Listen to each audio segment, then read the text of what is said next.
Hello, good morning, and thank you for joining Focus on Parliament. You are watching Civic Space TV, and I'm your host, Harris Ocampo.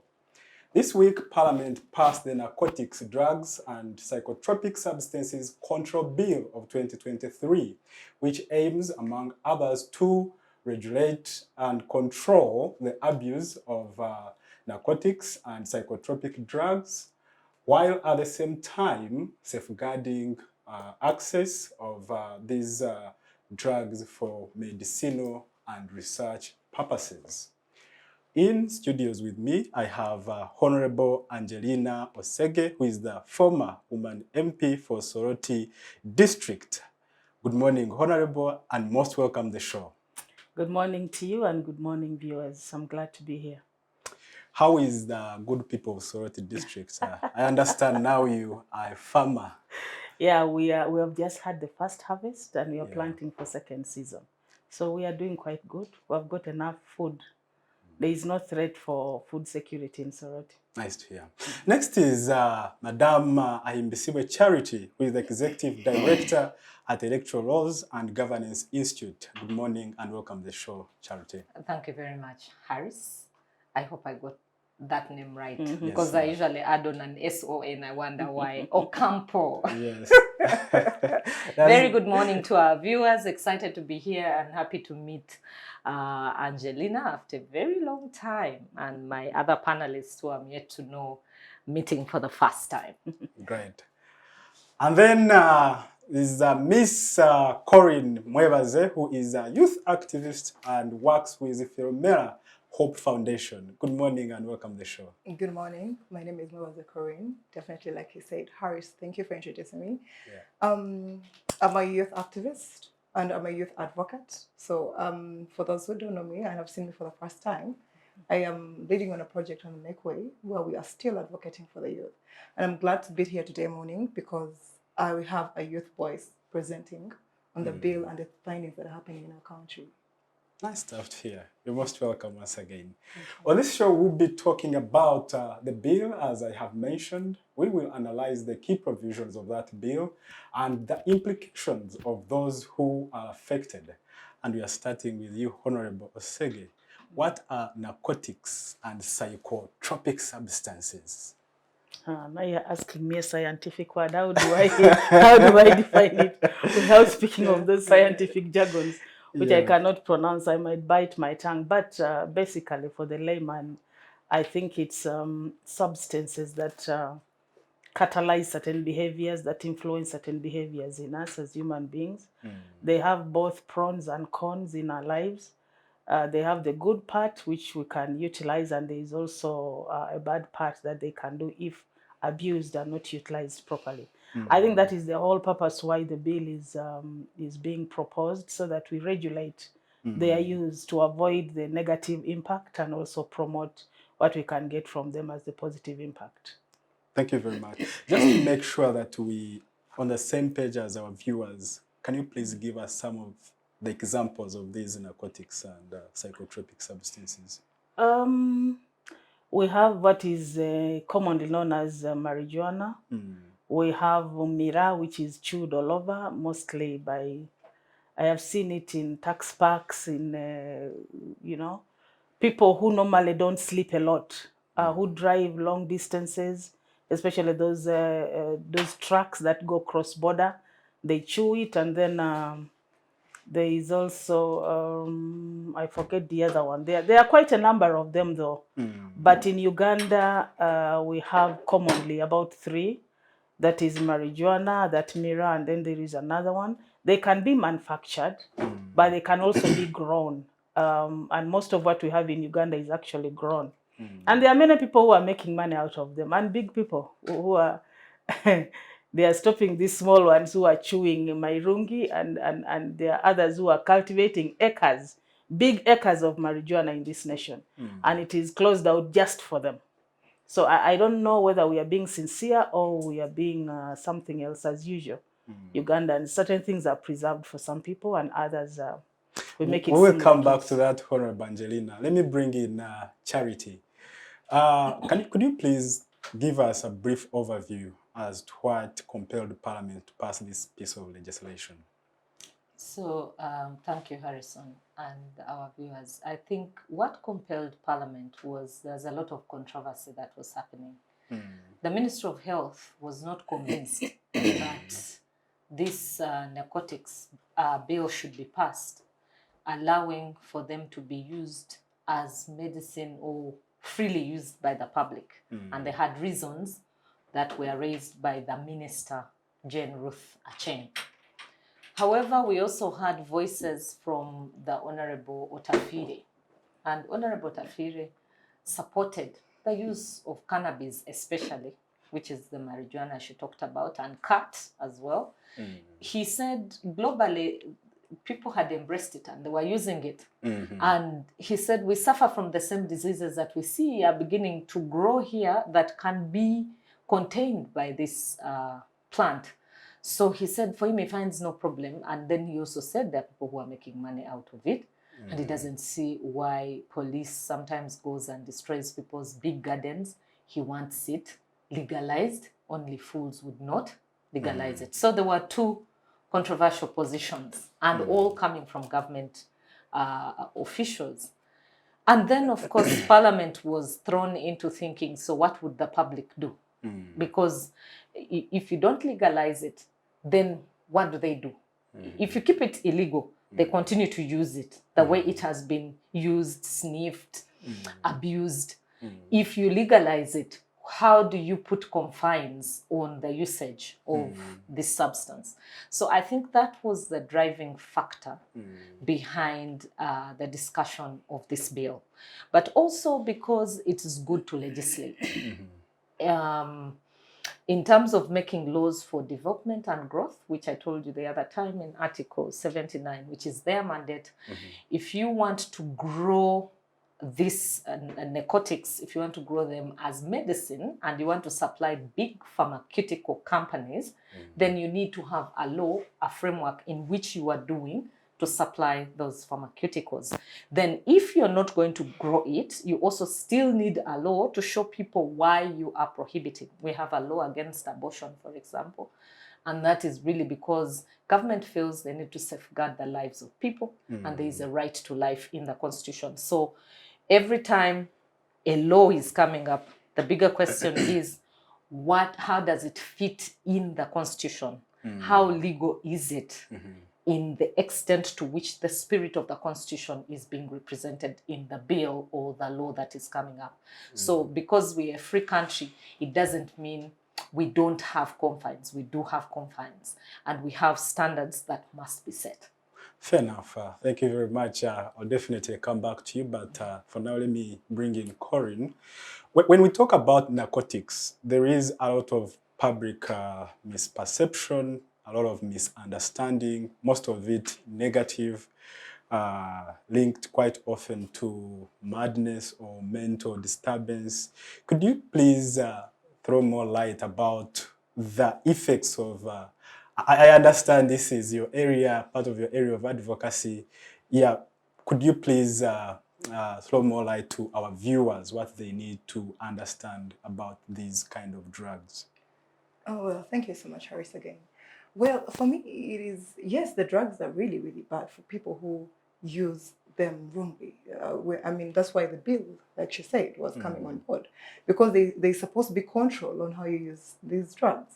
But then at the end of the day, like we see Uganda and the youth, especially what we're going through, there are no jobs. You find yourself, you're free 24/7. So what do you expect to do? You have to go on that drug. That is something that is not occupy your time. Yes, it is bad, but during the time you're doing it, it is literally occupying your time.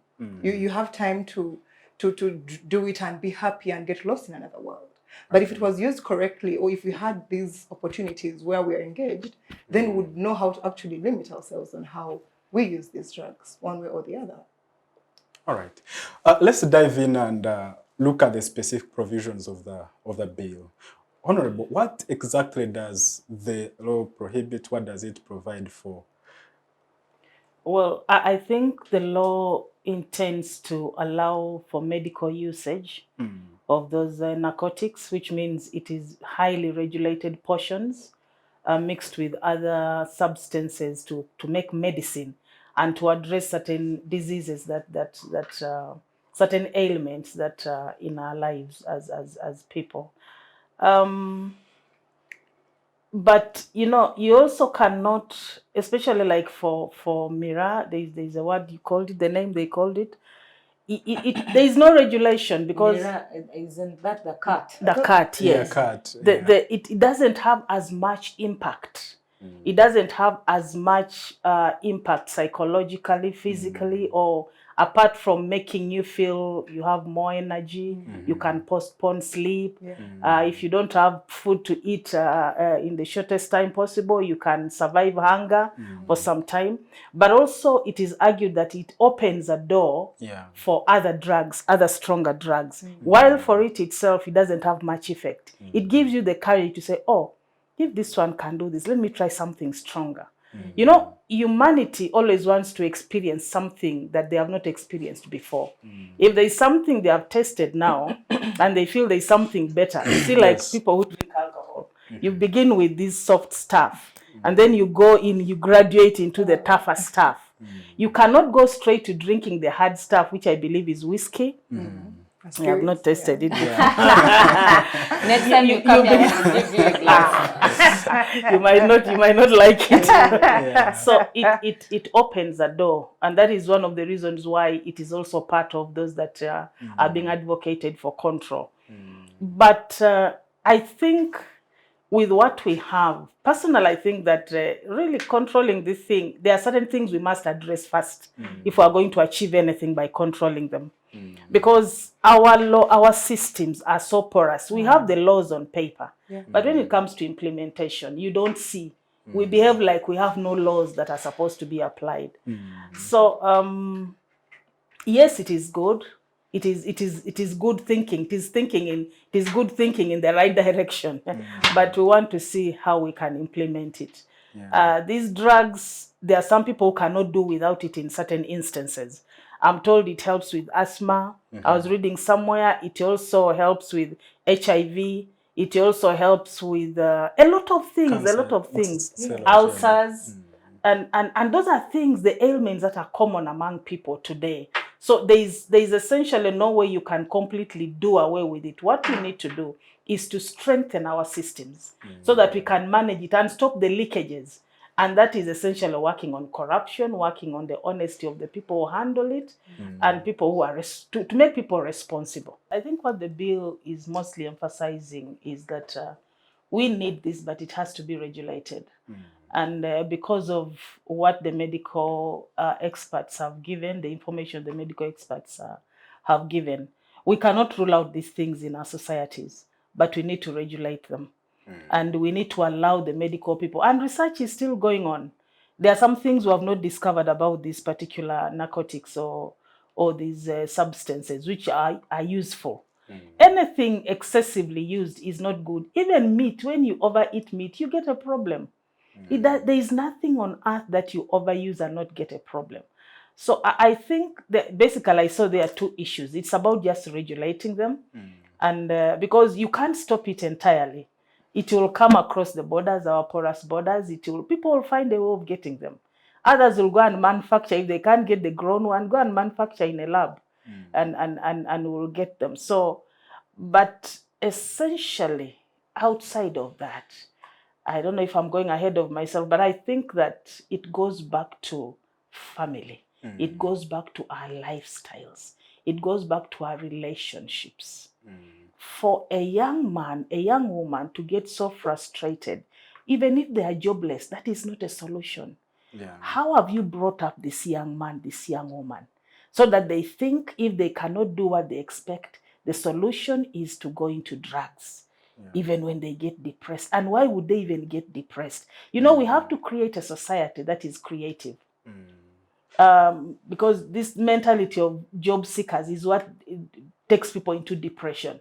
If you have gone to school, you have got a paper, you have got some skills, think and make something for yourself. It's not a solution. We come back to that bit of public education, Honorable. Let me get your opinions, Charity, on your appreciation or reflections on the specific provisions of the bill. So the bill has been brought for effective use. You see, Parliament debated, one, it can be used as cosmetics, these narcotics, for improving skins of people. And now, you know, women are one of the drivers of this economy. They will buy anything. You tell her you have a pimple. To make her look better. And this chemical will take it away. She will buy that one, buy the next one. But not only women, I see men also now struggle. So for cosmetic purposes and for pharmaceutical, you know, there's a time we're producing malaria drugs. Now, this would be good for us if we can produce cannabis, processed, very well packaged, and we are selling it as a medicine. Did you know that when we go to give birth as women, we are injected something called pethidine? Pethidine is the drug that killed Michael Jackson because he used to take it in high dose. Pethidine, when you're given that injection called pethidine, if you give birth by cesarean, you feel very good. I can't even explain the feeling, but it's very good. You suddenly don't have any pain. All you have is sleep. And that's the feeling you get when you use these narcotics. If you were stressed, you feel very relieved. You feel in a good place. You have peace inside of you. And really, that peace is temporary. Because when the pain comes back after the drug has worn off, you want the doctors to come and give you the next one. But you see, if they give you more than 3 injections, I think that's what they usually say in hospital, then you are going to get addicted. And that's what had happened to Michael Jackson, and eventually he died. And I think Parliament, as they were debating the narcotics drug, and when they were putting the clauses that they were recognizing that yes, these drugs have strength and they have weaknesses. They pointed out the strength and they pointed out the weaknesses. But they were also cognizant of the fact that the researchers brought numbers. And the numbers that they brought are worrying. In the year 2021, the researchers stated they had 270 cases, mental cases, that were related to drug and narcotic abuse of narcotics. Then in 2022, it was 829 people. Now, of course, the Minister of Health was saying, we don't even have a lot of beds in Butabika, and we don't have very many mental hospitals across the country. If you can even look at the crime rates, and the MPs were discussing the increase in crime associated with drug abuse. And they said, if we don't have mechanisms of bringing the abusers to book, or at least taking them to hospitals to seek redress, then everybody is going to be moving around like a madman. But Uganda has 14 million madmen. That is what New Vision said about 3 or 4 years ago. I mean, I hear you, and I have heard a lot of similar arguments on the plenary. But is the problem really with the drug, or it is the problem of the users? You've quoted the statistics by Butabika Medical Center, but the same has said that 44% of the cases of mental illness at Butabika, almost every year, 44% are due to alcohol. And these narcotics and psychotropic substances account only to 1/3 of the cases. So how do you respond to such challenges? So for me, I think that at that junction of research not giving accurate data, it becomes problematic for a country. Because you cannot plan without accurate statistics. So I think then that if Butabika Hospital has given us 2 contradicting positions in terms of percentages, because the numbers I talked about were not percentage, they were individual numbers, but you've given a percentage. The numbers you Yours talked about, you have given the 44%. numbers you have talked about are correct. But when you compute them in terms of percentages, they are lower than alcohol. Yes. So if they are accurate and they are lower than alcohol, it doesn't mean that they do not pose a threat. Still, they pose a threat. And for me, I think that the way Parliament was handling it, it was more, we must recognize that, yes, we want to use it for manufacturing purposes, but we must regulate How are we using it? And for me, there's no problem with regulating. We must regulate any use. Honorable Angelina has just told you that when you abuse alcohol, you also go down. There's a man in my neighborhood, he was running a very good hotel, but because of alcohol abuse, he ran off his liver. But he would never work very effectively if he had not taken alcohol. So alcohol, if it is used well, runs bars. And we have during COVID, when nobody had any money, it were bars that were helping this economy. So you see that the bars also need to be there. Everybody who starts a restaurant, anything, if you don't have alcohol, you're not going to make money. So it does. But does it also have a risk for the ones that abuse it? And I think that's the same thing with the drug here, which the MPs were arguing and I think this is where there is a problem with where Parliament has drawn the line.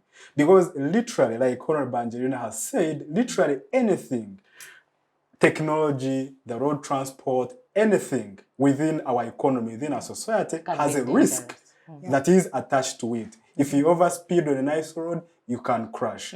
If you abuse alcohol, then you can go that way. But let me bring you in, Coreen, on that specific point. The approach taken by Parliament in this bill is that of control and less about, public health care, less about human rights, and less about economics approach. And most of the conversations within the public spaces are, these drugs are dangerous, these drugs are a menace, they're a threat, they're a risk to the stability of our society. Is there the other side of these narcotics and psychotropic substances that we need to bring to the attention of our viewers? Well, thank you so much, Harris, once again. I always like to appreciate people who give me the opportunity to speak out. Well, I feel like we're looking at it the way you said it, control. Because at the end of the day, you're looking at now the people who are going to be getting these, well, how would I call it? The permit or the license. Yes. Not every Ugandan can afford a license. It will be expensive. So at the end of the day, it will still go back, create an economic gap.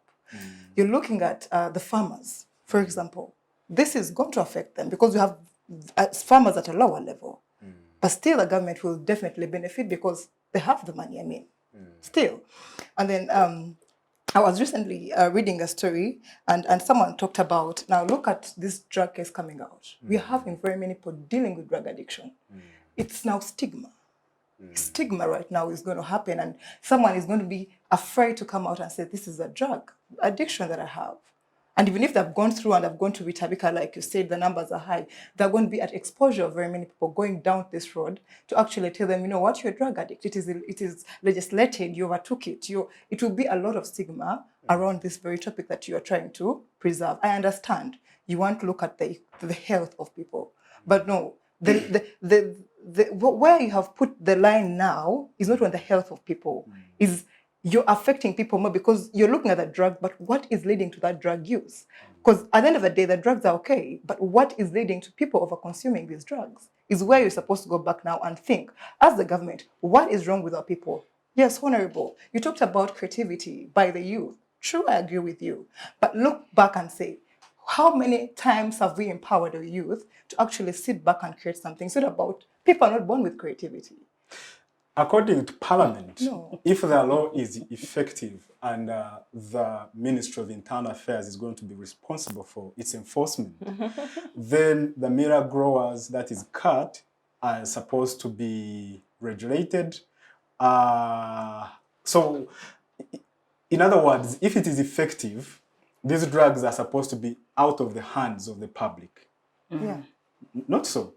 But the question is the problem the drug or the people who are using these drugs? It's not the drug, it's the users. But even the users. Now the question is, what is leading to these users using the drugs to that capacity? It is not just about the drugs, because you're not going to complain, oh, this plant is making me high. You're using it.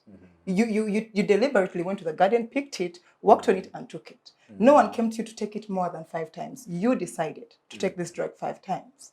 The question is, what now is making this person take this drug 5 times is where we need to stick into. because I feel like the government has very many roles to play in our economy right now and our health right now. Yeah, because one would argue, and this is for you, Charity, one would argue that this is a double standard dealing with drugs. Alcohol is also a drug.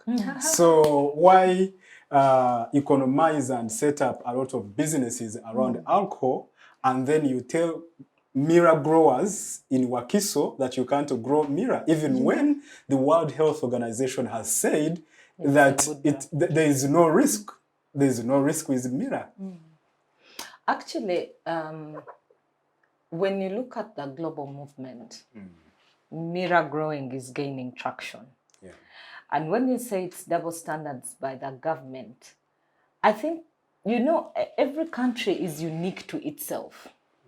Every country has its own challenges as a group of people. We have 74% of our population as young people. What do young people do, Harris? Young people want to try out anything and everything, and nothing will stop them because they are young. They don't know the impacts, and they believe in their hearts that that thing which they are trying out is good. Even the old people were once young. Now, a 74% population of young people, you give them freedom to use drugs, grow them, package them, supply industry. I can imagine that if I was growing marijuana in my home for maybe a pharmaceutical industry or maybe 50 or 70 acres of land, I could not fail to use it. Who tells me I would fail to also make a cup of tea out of it? Why would I be sending it all over? And yet I know it can treat cancer, it can treat stress, it can, relieve stress, it can treat skin infections and whatever. Why would I just pass it on to other people when I have not tried it myself? And then after it works for maybe me, 2-3 people, I would also pass it on to others. That is how then usage without control becomes a problem. So before you do that, and you're studying your population, before we call government double standards on this one, you have to do what they call careful testing of that population. 74% of young people, what would they do if you gave them Mira, you gave them cat? Because I've already told you, cat is good. It has no major effect apart from giving you too much energy and giving you probably ulcer. It's when I saw on the cons, I saw maybe ulcers. the dental issues. The dental, I saw tooth. But in terms of but the dentist is there. In terms of the psychiatry, which they are majorly concerned, it poses no risk at all. No, but the dental, so you're going to have dental clinics all over the country. And then we have an increase in the need for medical doctors who are dentists, and we don't have very many dentists. The numbers are still small. So every country has its own dynamics, and for me, I think that looking at a young population with high levels of unemployment, which my sister here is talking about, which I agree, then you have to be careful on when you can allow how drugs are being produced, packaged, and used. Then marketed, Yeah. Because now we'll be talking about it as an economy, a whole industry built around drugs. So everyone can be sucked in, anybody and all of us. You know, the problem is some members of the public, especially those who are interested in the benefits of these drugs, are arguing that the approach taken by Parliament in this bill is problematic, is double standards, and it takes away certain economic opportunities. And there is a case of the Parliament of Ghana, the approach they have taken.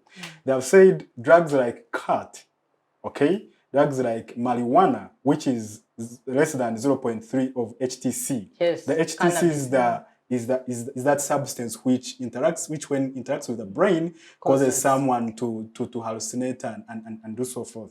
For as long as that marijuana is below 0.3 HTC, which according to World Health Organization has no problem, then those substances can be cultivated both by industrial corporations, but also by an ordinary farmer like you. So, Honorable Osege, if if a piece of legislation is passed by Parliament and there are members of the public who have grievances, what happens next? Because I think that there are serious issues with this particular piece of legislation.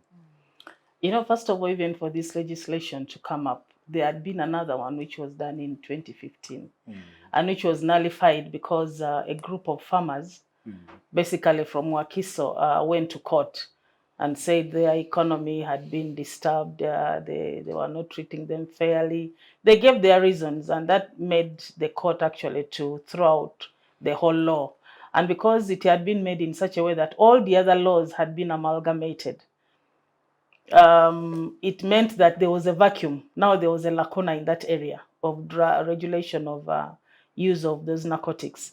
So if anybody is aggrieved, you know, many times, yes, the Constitution says we make laws for the good governance of the people and for development. But sometimes, because we can't all be thinking the same way, there are some things that have to be implemented by law because of the larger good.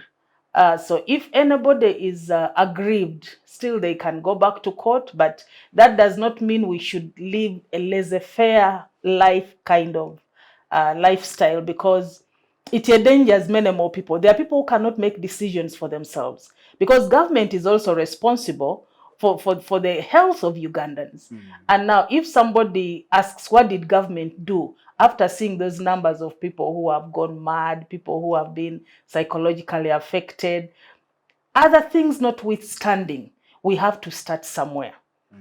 Today, I'm not an advocate of, of helping, but I think, but you sound like one. I think that sometimes we have to admit where facts are. I mean, we are concerned about this 74%. Much as for me, I would have also taken another turn, which maybe we'll get to later. But I think for the part of government, it's very, very important that they notice it, which they have done, and they take a step to regulate and to try to save the lives of these young people. Otherwise, we are going to lose our population, and that is the strong workforce that we have in this country, the energetic population, the thinking population. Yes, they are jobless, but that doesn't make them dummies. It doesn't make them their brains dull. They still think. Young people are very innovative one of these days, once they are given opportunities. I've seen some amazing innovations young people have done in this country because they were given opportunity. They have discovered a lot of things. So I think it is opportunities that we need to give, but we also have to acknowledge that there are those that cannot even get to those opportunities. So we have to provide an environment which does not endanger them. All right. Thank you very much, Honorable. Ladies, we are going to take a very short commercial break, and when we return, we shall continue with this conversation.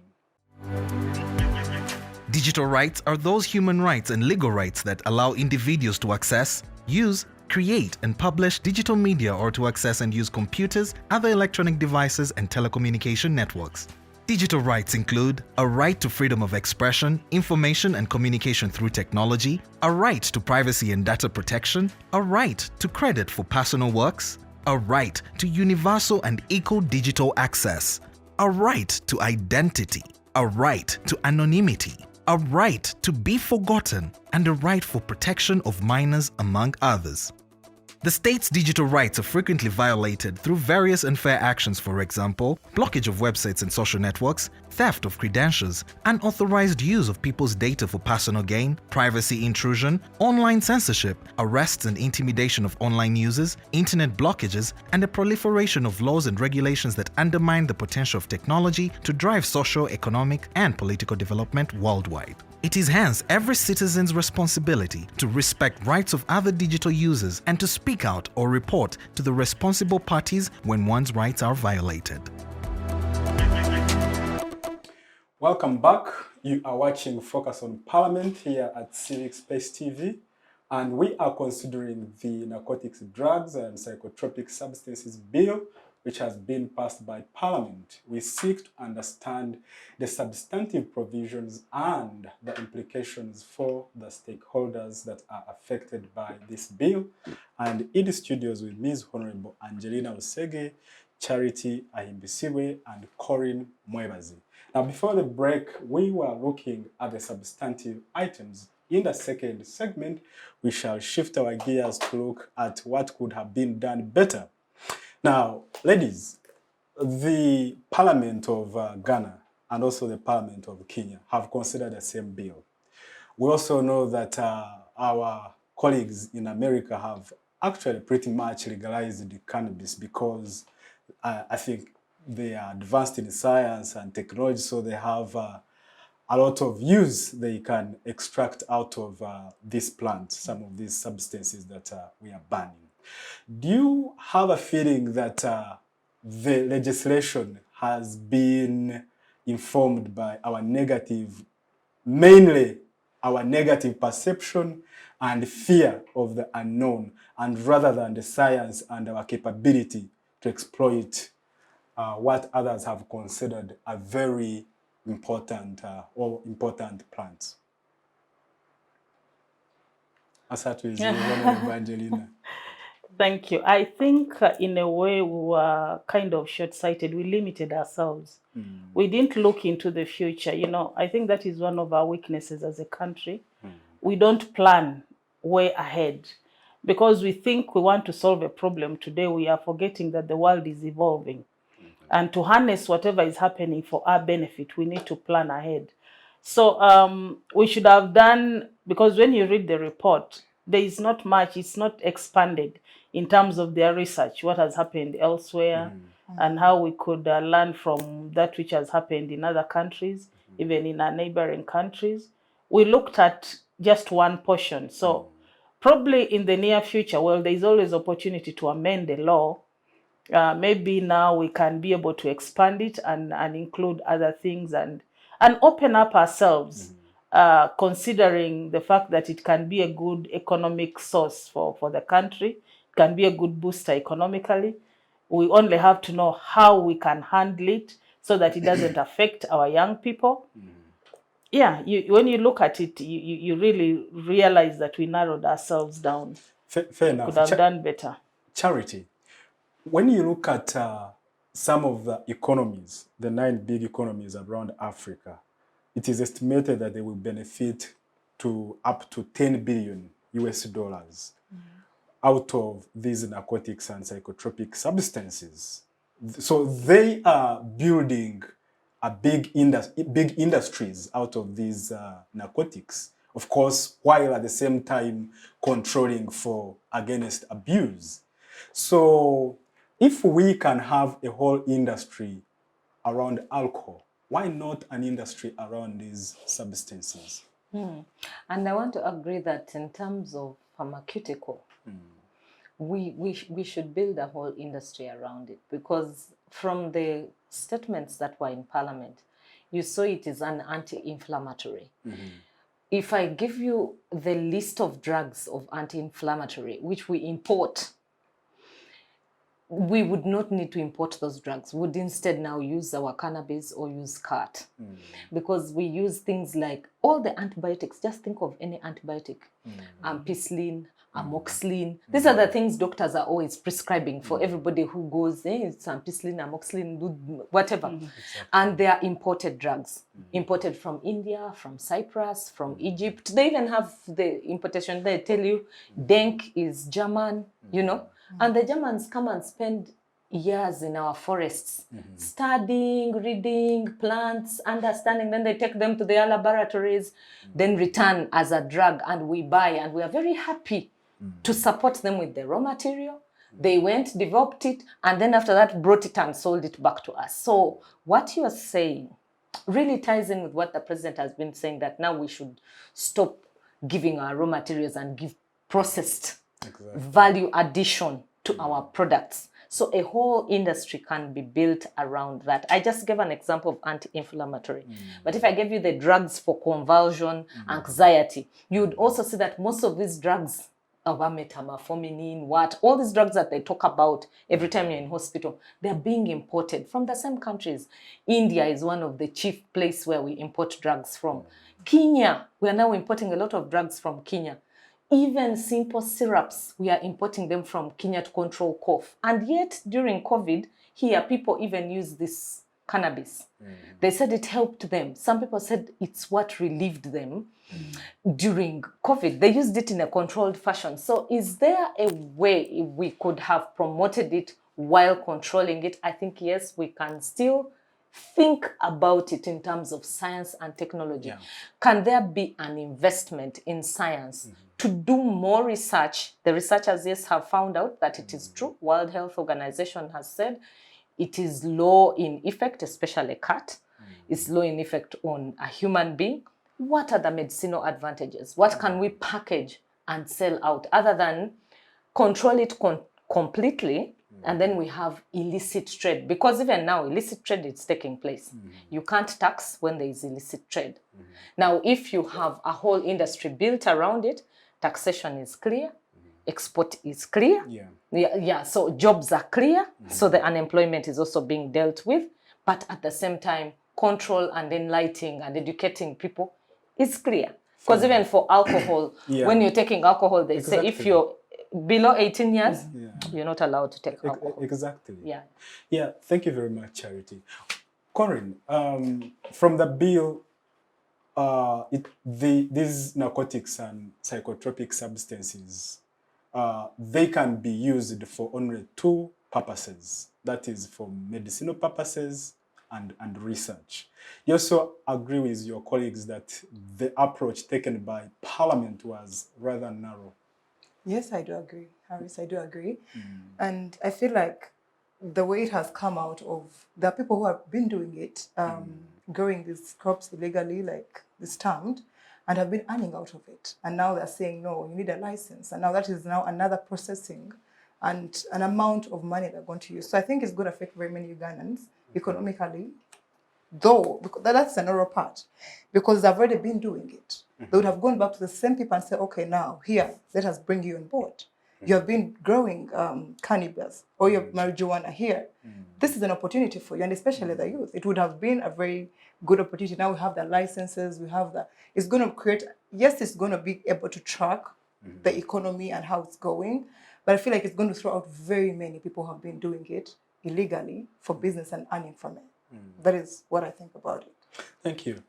Honorable, do you have confidence in the enforcement machinery that they can actually enforce this piece of legislation? I'm made to believe that hope should be the last thing you lose. Because we have them, we must have hope in them. Albeit out of experience, I know that we are very poor at implementation of whatever laws that we, and that is one of the problems, because we are not short of laws, but we don't even implement them to show that, okay, there is a problem here, we need to close up this gap. Generally, implementation is a problem.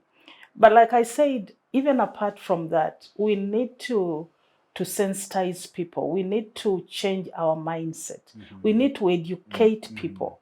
We need to go back to the unit of a family and begin from there. You know, because as the world is changing, as modernization is catching up with us, we must begin enlightening our children right from the tender age. Probably introduce it in the curriculum in schools and see how to let people know and take care of these things and be able to guard themselves against them. Because what happens is that many young people just get shocked into this. They get out of a situation and they realize, oh, there is this, it sounds exciting, there is this. But if we have come all the way educating them and letting them know the pros and the cons of it, by the time they get to a level that they can have the independence to choose, they will choose wisely. They will know how to choose wisely. So in Uganda, it's common that the people who are supposed to be implementing or to keep the law are the very ones breaking the law. I normally ask myself, when you look at all the things they arrest, the ivory, for example, from elephants, where does it go? There are a lot of things we say we have arrested illicit drugs. What happens to them? They don't even ban them, but they disappear somehow. Where do you think they disappear to? They go back onto the market.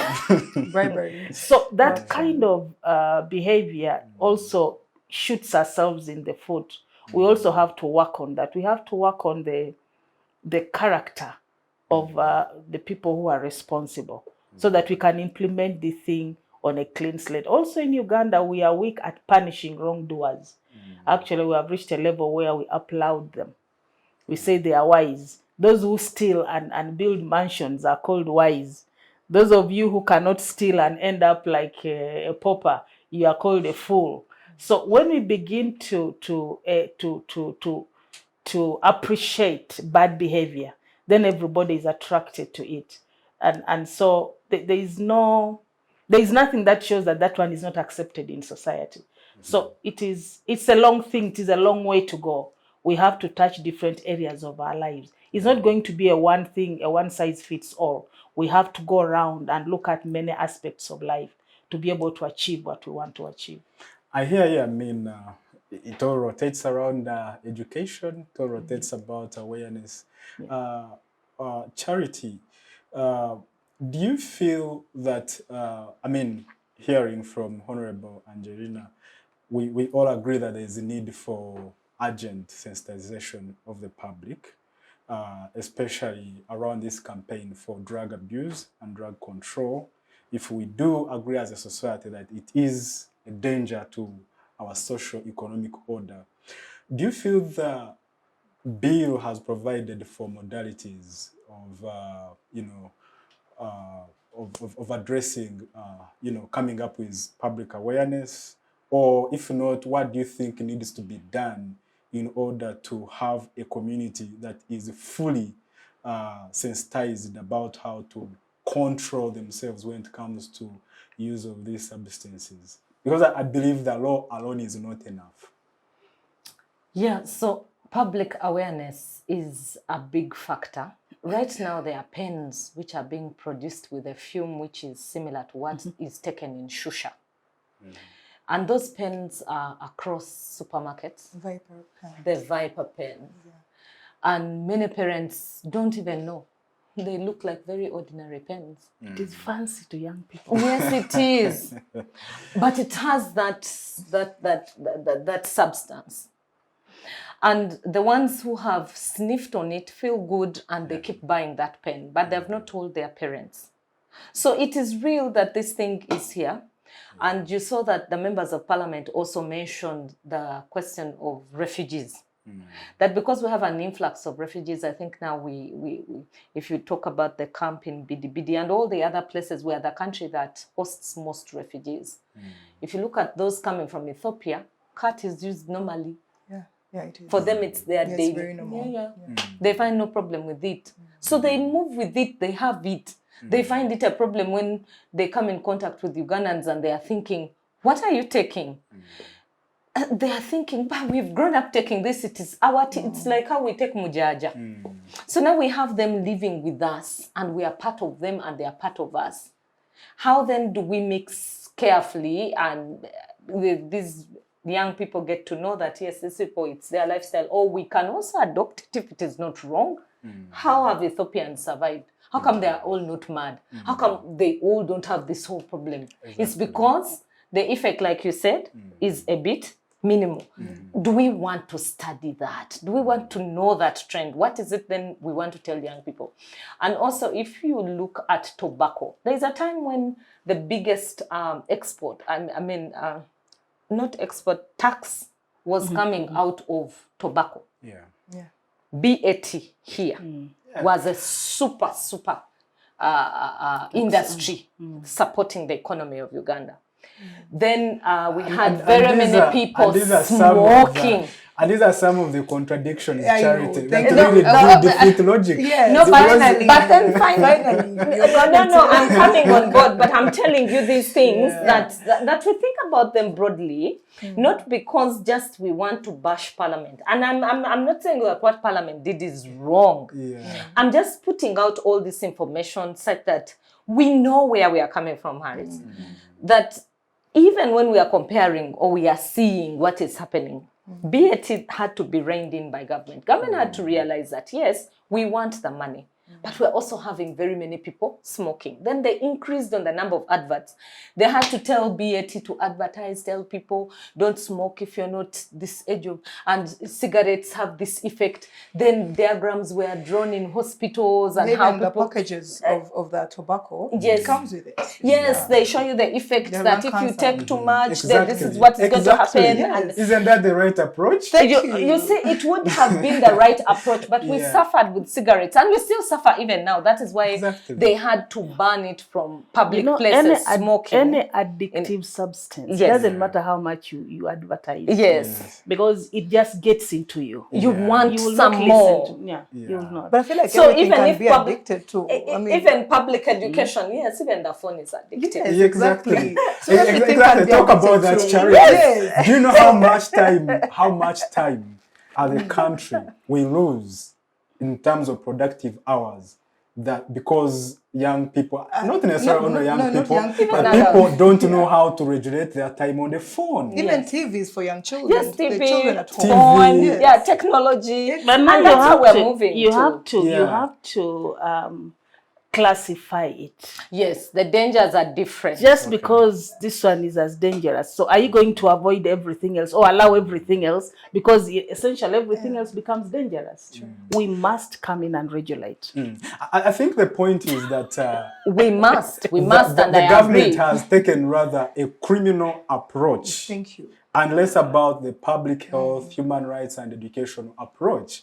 Yet, I think from what we see from history, looks like whatever the government comes out to criminalize usually doesn't work, it doesn't help. It's just a law. And But anyhow, okay, it is so- the responsibility but of for me, government. I'm still happy that Yeah. it can be criminalized yeah, while the studies go ahead. exactly. And if there is need for amendment coming from a place of information, Understanding. Right, that's a and which good is one. very accurate, then the amendment can happen. But we must start somewhere, and we start at control because of the dangers that we have weighed. The parliament gave you pros and cons. They saw the pros, and the pros, by the way, were more than the cons. The advantages were more than the disadvantages. And so it was most likely going to be a thing of, let's just leave it to be.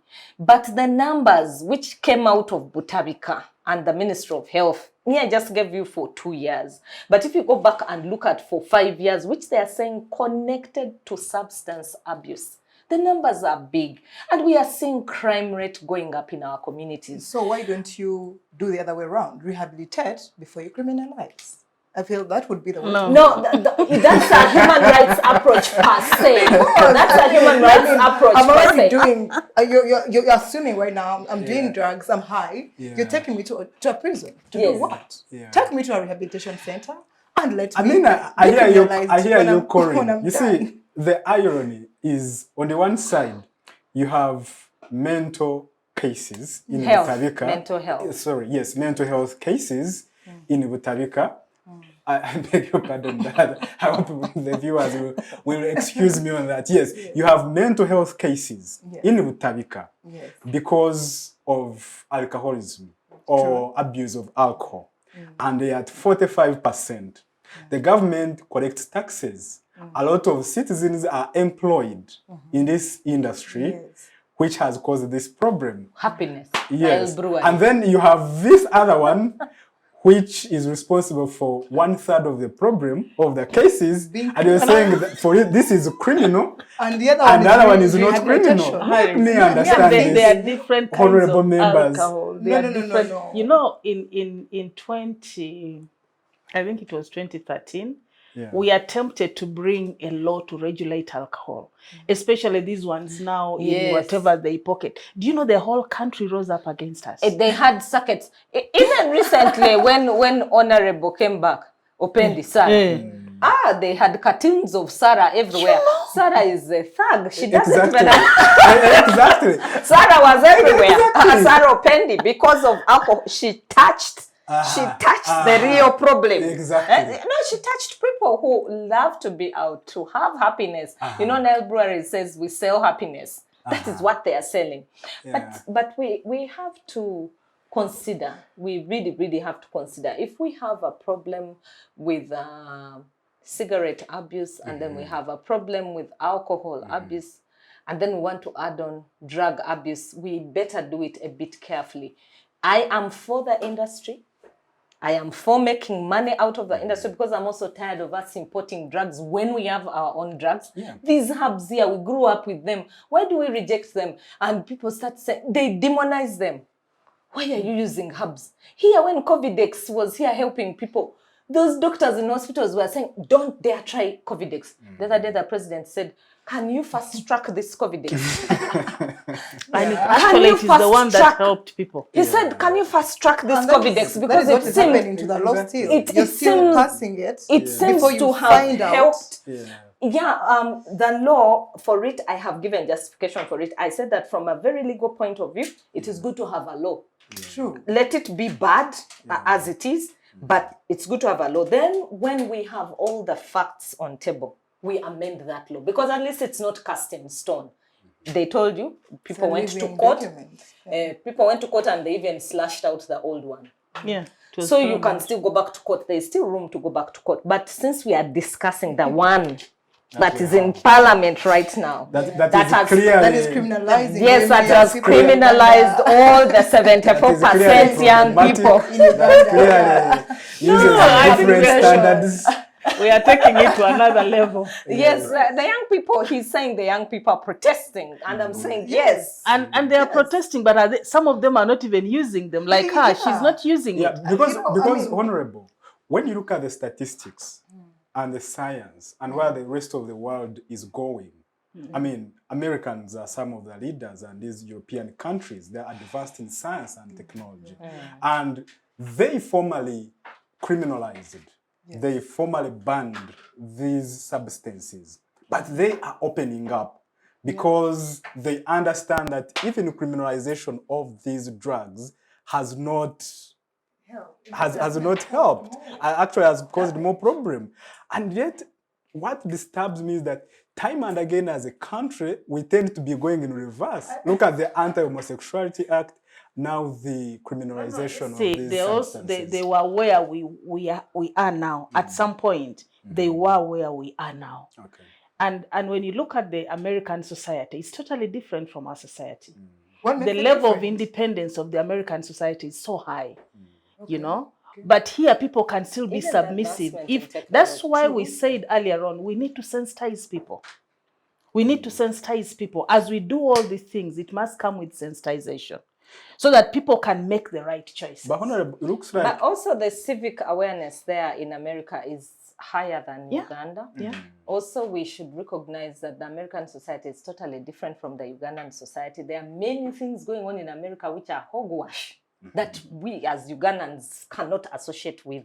And now we have to teach the young people. There are things which are happening in the American society. That's why some people say, I don't even want to go to America because of what is happening. And the Americans themselves have said, how do you get two old men and we have to choose between two old men? Even they themselves are struggling with themselves, between themselves over issues. So we cannot continually benchmark this America.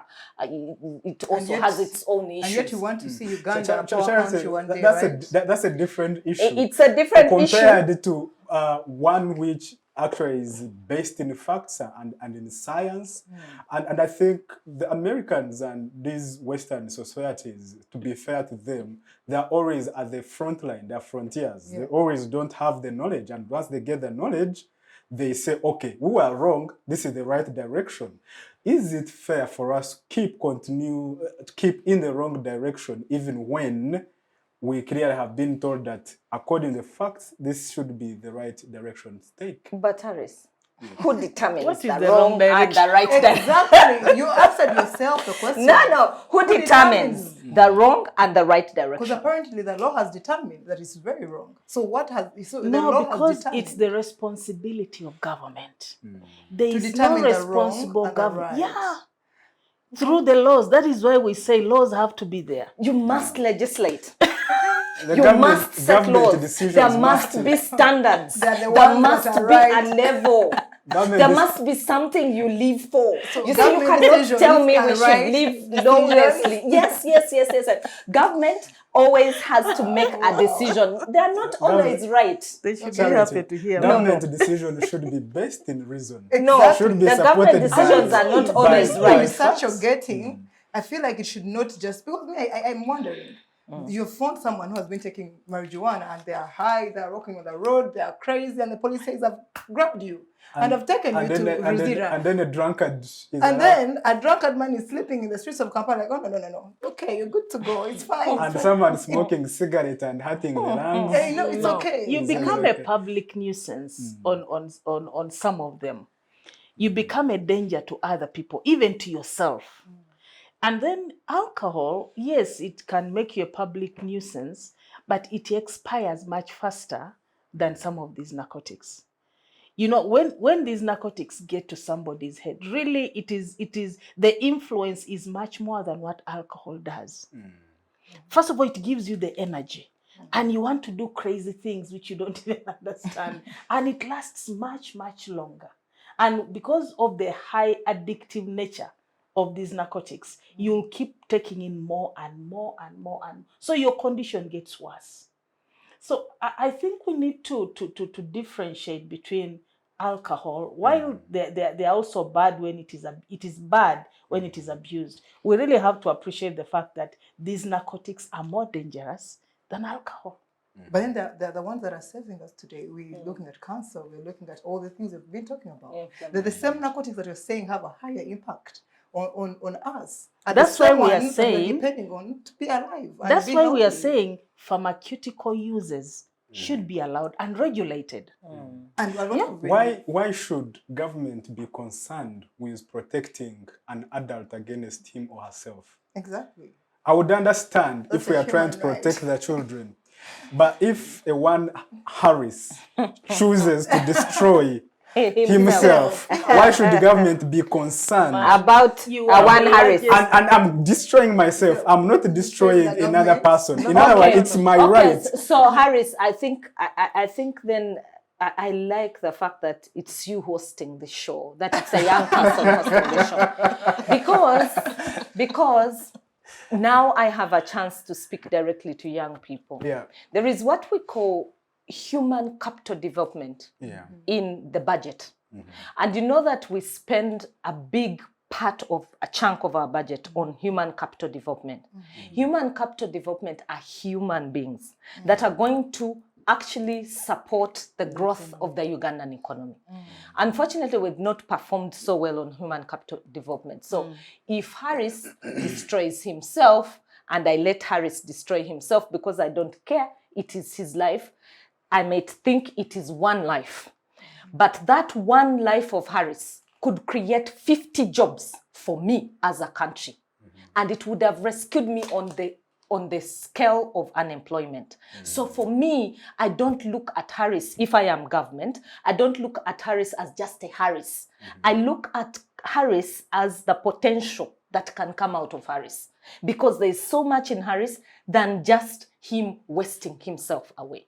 And so in terms of human capital, and that's why they say when legislating, it is holistic. We look at it wholesomely. And I agree with this thing, that the one thing which I like about what you have kept saying is we seem to close our eyes to good things and we keep calling them bad. When it comes to pharmaceutical things, when it comes to this medicine, why do we demonize our herbs? I keep that kapat is there. It is there and it is itching me, and I'm happy that you raise it. And I think government should think about it, should do research about it. But and I'm happy that you raised that, Charity, because in the report of Parliament itself, they indicated that MIRA, according to World Health Organization, is not problematic at all, not poses no risk. Marijuana that is under 0.3 HTC has no problem at all.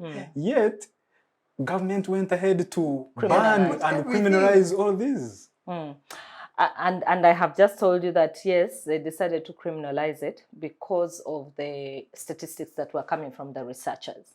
But for me, human capital development and the young people being the fabric that supports the economy, it is good to think about them, to think about their health, not only protect the children, but also help guide the young people, because a society that is not guided, you will end up All right, nowhere. ladies, our time is fast spent, but I would like to give each one of you about 30 seconds to give your parting shots, and we will start with you, Coreen.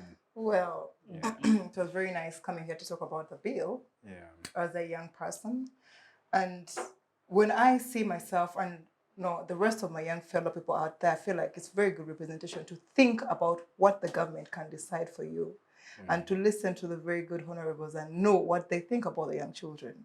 So they can take it back there to us and know exactly how they feel like we cannot think right for ourselves because we're young and we're youth. But at the end of the day, we believe in the foundation of a parenthood, and we are African people. So it's very strong for us to respect and abide, but as well, we have the brains to think and the capacity to create a better Uganda. Thank you, Charity. So my parting shot is that there is need for more research on these drugs as they have come out, because Parliament recognized in the bill, the suggested bill, that the advantages for cannabis, for cat, are higher than the disadvantages, and we can build a whole pharmaceutical industry around it. I think government should harness it through the science and research and boost to understand what are the factors around it. And the refugees, study the refugees who are using cat as their daily life to be able to pick up more information on how we can improve the bill. Thank you very much, Honorable. Yeah, thank you again, Harris. I think we need to consider many aspects of this situation. We don't have to focus only on these narcotic issues. There are other things, some social, I don't know, we need to look at the life of people generally, socially, and also work on it as we do the advocacy, the sensitization, and so on, but also do research as my colleague has proposed. But government must do what it has to do. It should also look at itself, check the capacity that it has to implement, but also do it for the betterment of the nation and for everybody. And we are starting somewhere. I appreciate that we are starting somewhere, and I think that is good. We can build on what we have already laid down. Thank you, Honorable Angelina. Thank you, Charity. Thank you, Coreen. Thank you indeed. And thank you to our viewers for always tuning in. We've been discussing the implications of the Narcotics, Drug and Psychotropic Substances Bill that has been passed by Parliament. Please do let us know what you think about the conversation, and leave a like or a comment so that we understand that you're there. And also, there's a bell there. You can click on it so that next time when we host a show, you can get a notification direct in your box. Been me, Harris Ocampo. Until next weekend, from me and the crew, it's a nice weekend.